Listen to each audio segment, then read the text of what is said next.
Hi, I'm Joanne. Um, I've done a lot of things, like Eileen said, and are part of stuff, but one thing that some of you who know me and most of you who don't, I'm a enormous tech geek, and I have been for a long time. Louder? Okay. I'm a huge tech geek, and I have been for a long time. In fact, my entire MFA thesis was about exposing code and data in remote interactive locations. So I'm real interested in computer code, I'm real interested in data. I taught coding for a long time, and I've designed multiple databases. Can't hear me back there. It's soft, I'll do better, that's on me. I have a little tiny voice, so you're turning it up a little? Thank you. Ooh, okay.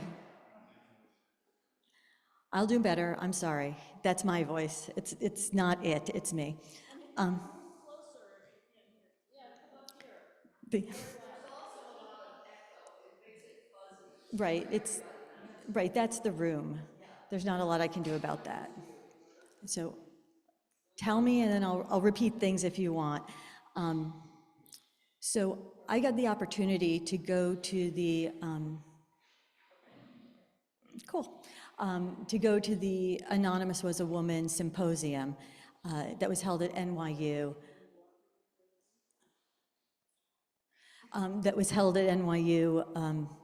April 9th.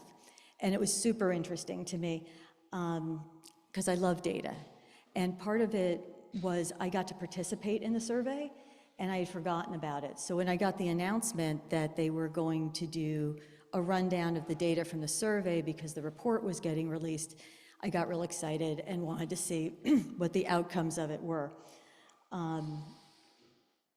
So if we go one more slide. Great. It was hosted by the AWAW, which is Anonymous Was a Woman organization, and the SMU, Southern Methodist University Data Team. And they got together and created a survey so that they could get a benchmark of 25 years of women in the arts and what that looked like data-wise. We can go to the next one. So for anybody who's not familiar with Anonymous Was a Woman or AWAW, I think it's important to kind of know who they are. They award 15 $50,000 grants every year to women artists over the age of 40. They are completely unrestricted grants. You owe nothing back to the organization if you are a grant recipient. They are all about artists who they consider more or less mid-career, that this money and this time and this access would pivot their career. So that is their mission, which is very narrow. It was founded by Susan Unterberg, who still runs it. In 1996, it was her personal response when the National Endowment of the Arts said, no more individual artist grants. She took what she called personal offense to that. She anonymously led it until 2018 because she didn't think it should be about her. It had to be about the recipients. The initial grants were $25,000, and it went to 9 to 10 women a year for $25,000, and they've received so much international support that about 5 years ago, 6 years ago, it went up to the $50,000 mark, and they've expanded the number of artists. They're hoping to be able to do that again. They probably won't expand past 50,000, but they would like to expand ultimately up to 25 women artists a year, would be their goal. The name was inspired by Virginia Woolf, her room with the view, so that was kind of lovely to me. To date, they've awarded about $6.5 million to over 300 artists and have worked to very much pivot their careers. They are also a channel to later stage Fulbright scholars. So it's a really interesting group, a lot of really interesting people. We could go. Okay, so in the fall of 2024, they decided to do a survey to see what women in the arts looked like. And they wanted to have this survey coincide with the exhibit that they're doing at NYU's Gray, which is 25 years of women in the arts and 25 years of Anonymous Was a Woman. If you haven't seen the show, please go. Someone told me they had just gone to see it. Barbara, crazy, right? It's such a gift to be able to see such an arc of work over a 25-year history. This is at the Gray Gallery, and it opened, yeah, the Gray Art Museum down at NYU. At NYU at Cooper Square. I don't know the address, but yeah, it's in the thing. 18 Cooper Square. I have that here. The show should be up to July 19th, unless it's right in front of me. Yeah, so you have a little time, but it's probably worth more than one visit, in my opinion. I don't know what Barbara thinks. So this survey was a first of its kind study. It was a collaboration with a couple reporters, Burns and Halperin and Randolph, the SMU Data Arts team, and sponsored by Anonymous Was a Woman. It ended up being about 1,250 ultimate respondents that were from across the United States, across ethnic and race, ethnic, socioeconomic diversity, and locations. A couple were from overseas, but mainly it was the entire United States.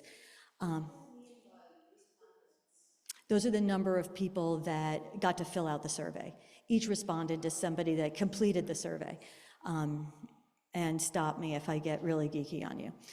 It was 42 questions. I did it. It took me a little over an hour.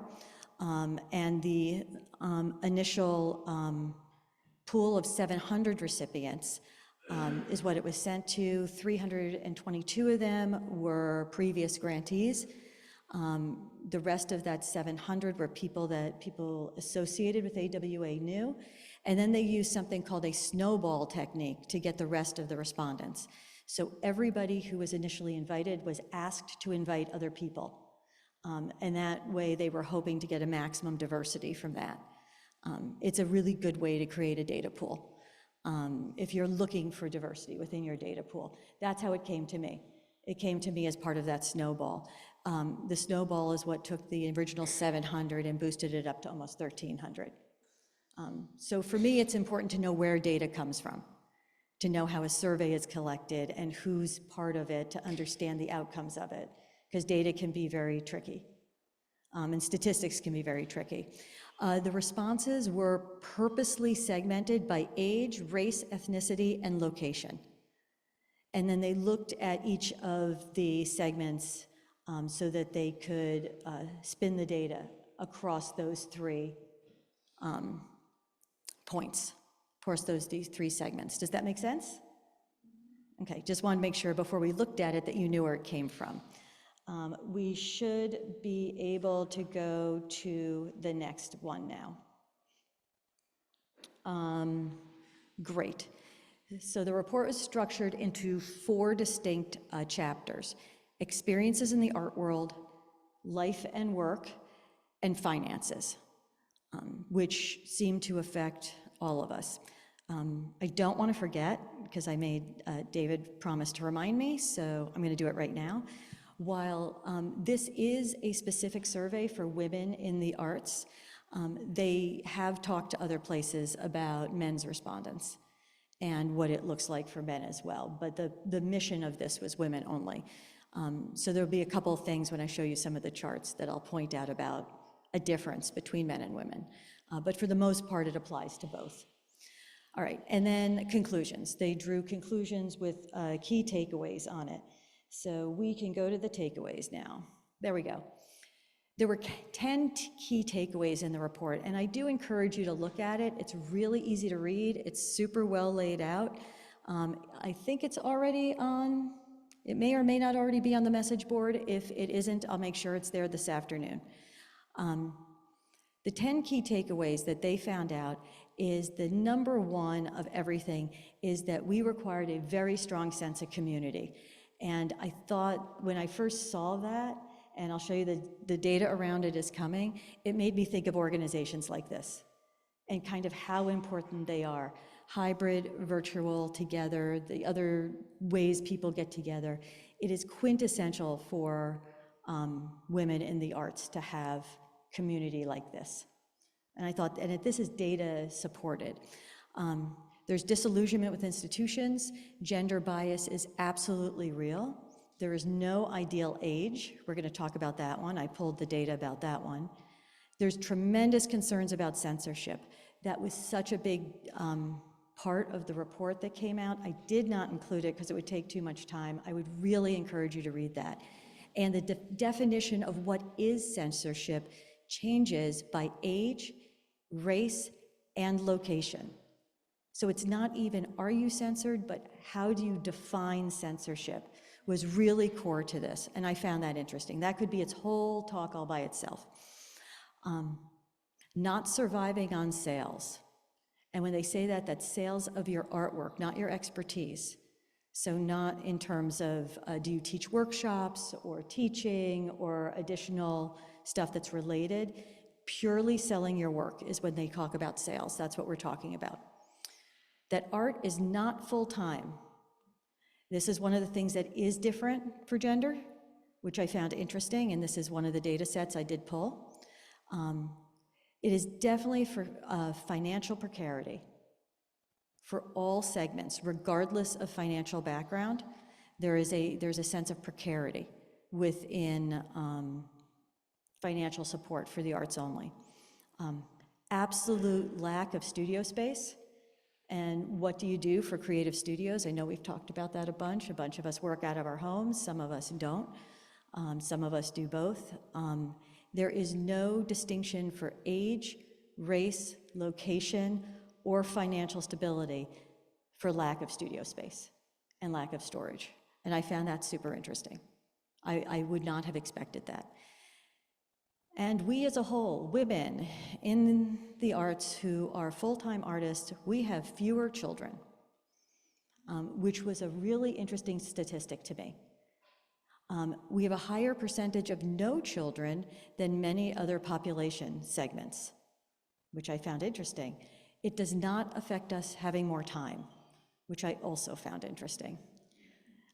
So that linkage between motherhood and time was actually statistically a falsehood, which I found fascinating. So part of the things I love about data so much is there's all these things I think and feel to be true, and I feel kind of lonely in some of them, and kind of, I don't know about you guys, but sometimes a little crazy. But to see data and to have it empirically in front of you that you are not alone, and that what you feel is supported by something tangible and empirical, is really nice. So that's why I encourage you to go look at segments that we are not talking about. It was also a surprise to me. Some assumptions were like, yay, I'm not alone. Others were like, whoa, I had no idea, and I was wrong. And that helped change my thinking. So let's go forward. Those are the 10 key takeaways. Are we good? Are there any other questions before we move on? Yes. It is a PDF. It was released online. It was released on April 9th, the same day the show opened, and I'll post it to the message board. I don't think I've done that already. I don't remember. If I haven't done it already, I will do that this afternoon, so you don't have to dig around for it. Yes?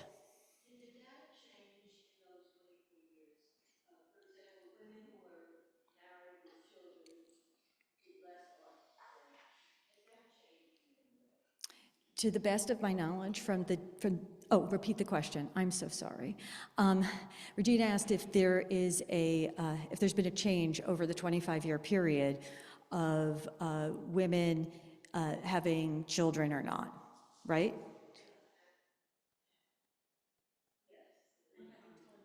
And having time to work in relation to having the children. To the best of my knowledge, and we can dig into that report, deeper into that part of the report, no. Absolutely not. No, and that's part of the stuff that's a little like, what? How could this not have changed more? But yeah, no is the short answer. Anything else before we move on? Great. So we're starting here with, I pulled out 3 highlights, and this first one actually came from the conclusion. It came from the end of the report. So if you want to see this itself, scroll all the way to the end, like page 50 something, and that's where it is. Where women in the arts find belonging. Community is a lifeline to every single one of us, regardless of catchment area, meaning regardless of age, location, race, bless you, financial standing, or what material or medium you work in, or even how successful you are, which I found trippy, personally. I've always known it was necessary, but I couldn't tell you why. And that's part of what they went into. Artist group and residency programs are number 1. This longest line here, that is groups like this and residency programs in groups, where you are in a setting where you're isolated and all you're doing is thinking, living, working, and breathing your art in isolation, is the number 1 career support for women artists. Isn't that wild? Number 2 is dialogue with other artists.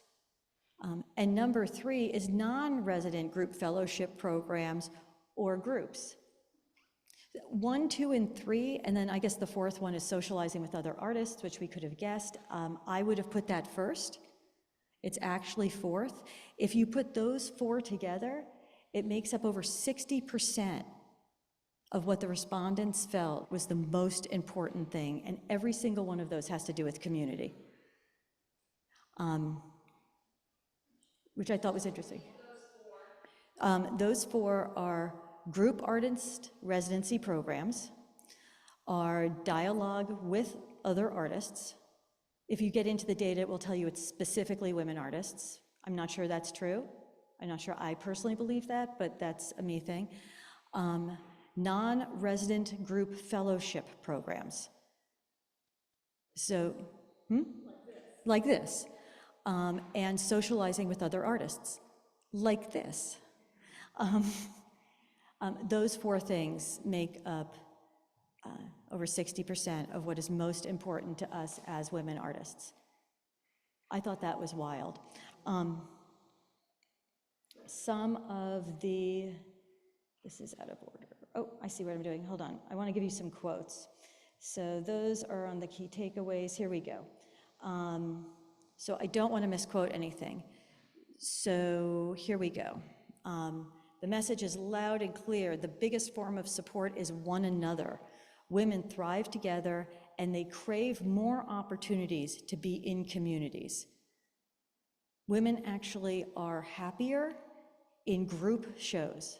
We love our solos, like every other artist, because we feel it's career important, but we're happier in shows with anywhere from 3 to 10 artists. We like to be in that dialogue. I didn't know that. I thought that was interesting. Ooh, okay, that was close. Let's see. What's some of the quotes? Artists speak. So through the report, they'll see these pullouts that are kind of like this, which are quotes from the free sections of what people said that they were thinking during that time. This is part of the reason that the survey took so long, because people really were sharing what they thought and felt. Some of them I feel very much supported and loved, stimulated and fulfilled by my arts community. The issue is how to access the art world per se, getting a gallery and opportunities that can create more opportunities and growth in my world. But my growth with my artist community is most important. I would like more opportunities, dinners, small gatherings, intimate talks, etc., that aren't parties, fairs, or exhibition openings, to deepen relationship with other artists and in the arts community. That would move my career forward most. Again, that's this. And we have data that supports this. This doesn't surprise me, but I found it heartwarming. I found it, and I also found the actual data under it kind of interesting. The next one, if we could go to the next one, are we good with that one? Like you could find your stuff on it. If we could go to the next one, is it up there? How women artists are spending their time. This is different than men. This one is pointedly different than the men, so I find that a little bit interesting. Nobody's trashing anybody here because this is all data. It's simply the data. It's not about how we feel. Women artists spend, I want to be able to see this very up close here. Women artists spend up to first off, if you do math here, what is considered an average work week for a woman is 60 hours. What is considered an average work week for a man in the United States is 40 hours. So we're gonna lay that down, and no judgment. It's just the data that got pulled. And that data is from national data, that is not from this survey. But they do lean on that. Go ahead. Is that from like a job, or what does that include? For women, they do include our caretaking as a job. And it's broken into paid and unpaid. So out of a 60-hour work week, on average, women are spending between 9 and 10 hours doing unpaid caregiving out of a 60-hour work week. I don't know about you, with my house, 60 hours doesn't cut it. It's like every moment I'm awake. But that's, and I don't even usually have to exit my room. Somebody is probably texting or calling me to see if I am awake, and I can engage. So, yeah, I'm not sure, that feels low. Unpaid art-related work is another 3.5 hours away, another 3.5 hours a week. Alternative work is 12 hours, paid teaching, 6.5 hours.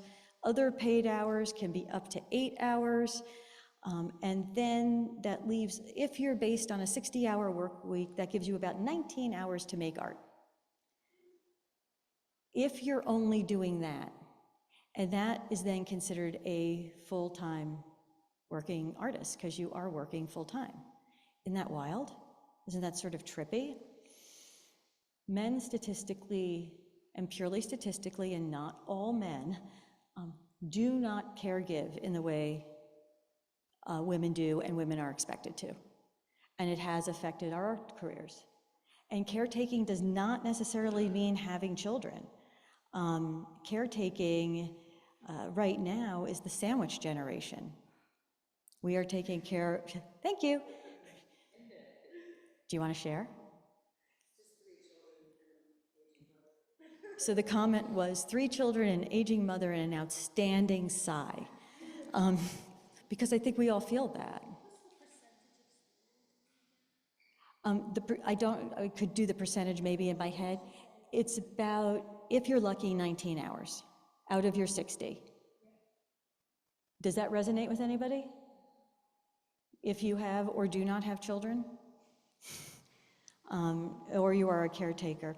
What's interesting about what we do with our time, then, outside of those statistics, what is filled up with our time? Some things they found out that I think we know, but we're nice to have data under. Artists don't really retire.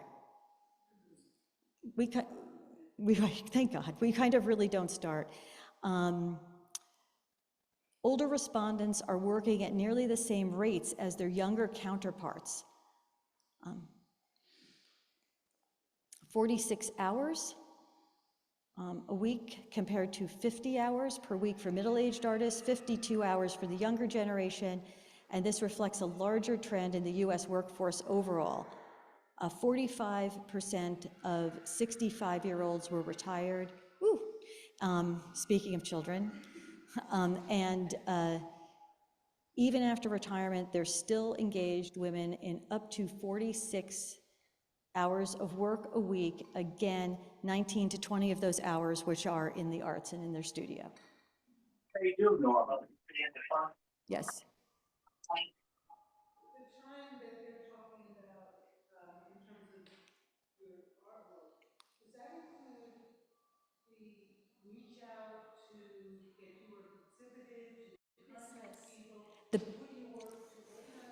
No, Because I find, that's considered administrative. and they have that, Yes, that's broken out.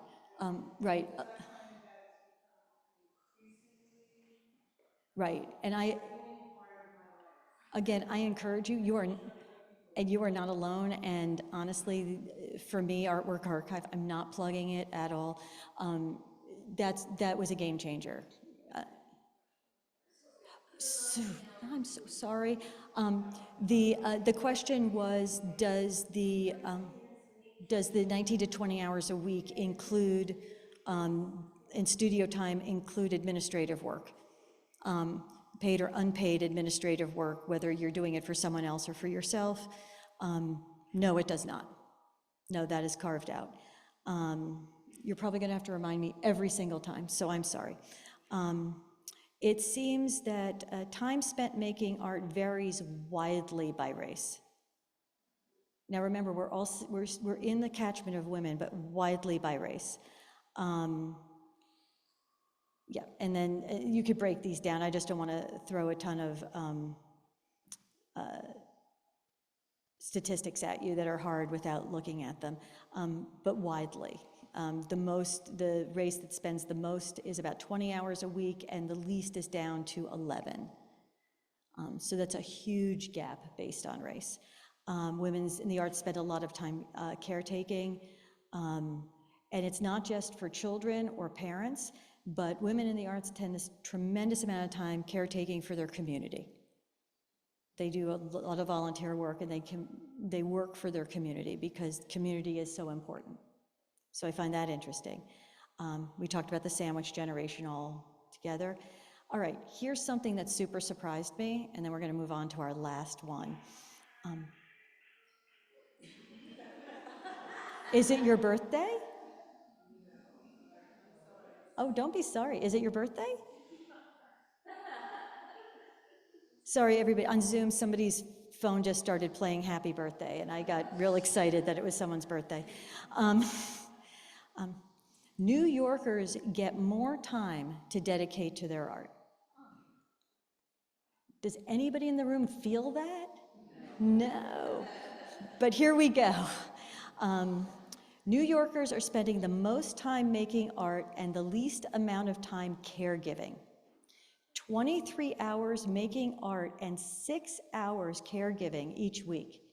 Notably, New Yorkers also enjoy the highest proportion of passive income in the United States, with 11% of us having some sort of passive income, which is more than double the share of artists in other parts of the US.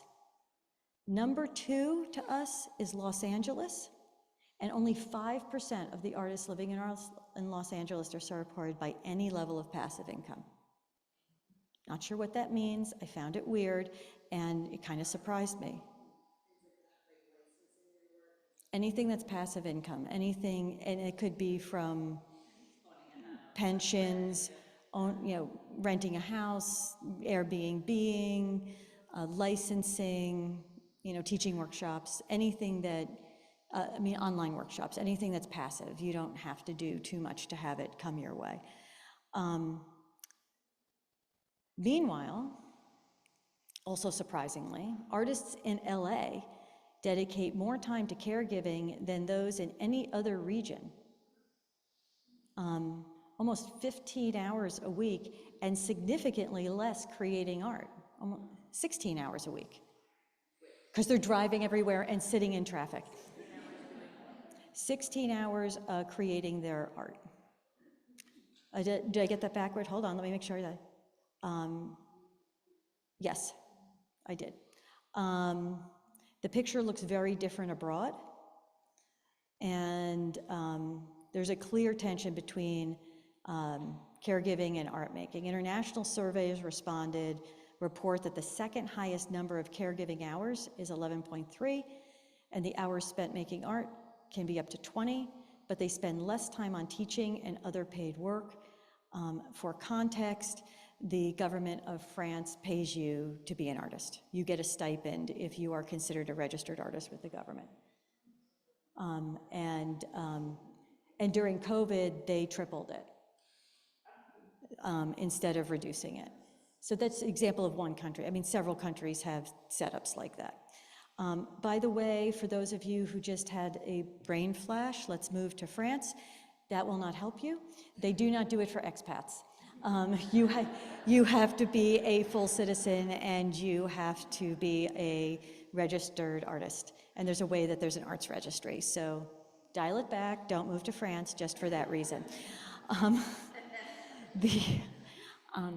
Sorry. Okay, let's go to the third highlight. We got it? All right. This one surprised me more than almost anything. This is also different than men. So women artists at every age, I know this one's a little small, and I'll talk you through it. This one, definitely read this one in the report. The headline, it says, "I perceive a difference in the way that I'm treated in the art world due to my age." And this is in a section about age and socioeconomic class. I only pulled the stuff about age for now. What it tells us is that there is no right age to be a successful woman artist. There is none.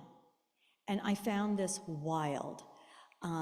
There is more about this in the report. What they spoke about specifically during the symposium was that women artists at every single age in their career felt that they were discriminated against for their age. They were either too young and too inexperienced, they were entering a romantic or childbearing period, they were getting close to ending their childbearing period of time, so they would be distracted because of the clock ticking. They were maybe taking care of parents. Then they kind of end up in their like 40s or 50s, late 40s and 50s, when, you know, some of that challenge may or may not have passed. And then the question is, where you been and what you been doing? Why haven't you been more productive? Why haven't you shown and published more? And then it gets worse. And then you get into your 60s to 70s, because in your 50s, you're still too young to be considered old guard. But then once you get to, say, your 70s and 80s, now you're too old, you don't have the stamina. This is completely different from male respondents. There is not an age where men are penalized for their age in this industry, which I found fascinating. It's still a brutal industry. I mean, it's still terrible, and the rejection is crazy, and I think we're worse than baseball. I mean, if we run like a 20% win rate, we're like superstars, right? If we have a 10% win rate, another thing I like Artwork Archive for is I can actually track my win and loss rate, which is supposed to make me feel good, but it doesn't. But I found this part fascinating because I personally, at every juncture of my career, felt like I was doing something wrong because I was either having a family or taking care of parents, or I was being selfish by spending too much time concentrating on my career and my work. And I thought this was in my head. I thought I was alone in this, and I'm not. And this is across the boards. This surprised me. This one surprised me. Does this surprise anybody else? No, I love it. Right, because you're looking back and like, but yeah, maybe for me it was always a grass is always greener. Maybe I believed that I did my MFA too late. I did my whatever degree too late to have the advantage of it, or whatever that timing seemed to be. I always thought I was the one that wasn't hitting something at an ideal age. But it turns out none of us are. It seems to be our gender. So if we could go to the last one. So these are some of the final thoughts. The data validated some assumptions, but it disproved others. Looking ahead, and this was a big thing that was talked about during the symposium, and it wasn't a lot of feedback. It was 3 or 4 different panels. Once we have data, once we can empirically sit down and say, we can look at this, how do we look at those gaps, dive in, and work to change them? Because seeing them actually makes them tangible. And seeing them gives you something that you could say, when we do this again in 25 more years, and they're already preparing it, what questions might they add? They will never subtract a question from a survey because then it's not comparative. But they are talking about what they would add. What would this survey look like in 25 years if we actually dove in and took even 5 of the 10 key points and addressed it, found a way to address it as a community? So that was my big takeaway, and I was really privileged to be there. The arc of people on panels went from one of the original Guerrilla Girls to a 19-year-old current Fulbright. Literally everything in between. And it was really exciting. It was everything from somebody running a brand new pop-up gallery that they're moving from city to city, to the director of DIA, sitting together on a panel, discussing their take on how this landscape looks based on data from the perspective of a woman.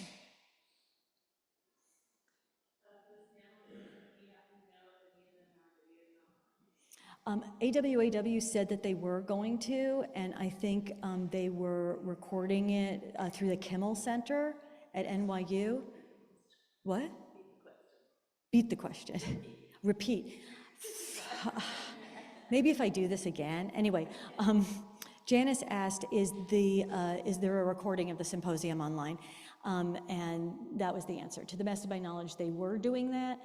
I don't know where and how it's released yet, but it'd either be through AWAW, SMU data, or NYU symposium programs, the Artists Speak symposium programs at NYU. Yes. Thank you so much. I tend to agree with a lot of what the survey has shown, but in contrast, if the male artists had a survey that had concerns about their career advancement and what's going on with the career, any discrimination to men, I mean, the comparison would be important to understand, is it just the arts or how men are faring? A lot of men feel disadvantaged as well. Absolutely. So, is there anything addressing the male part of our industry? I'm doing it. I'm repeating it. I got it. Lois asked if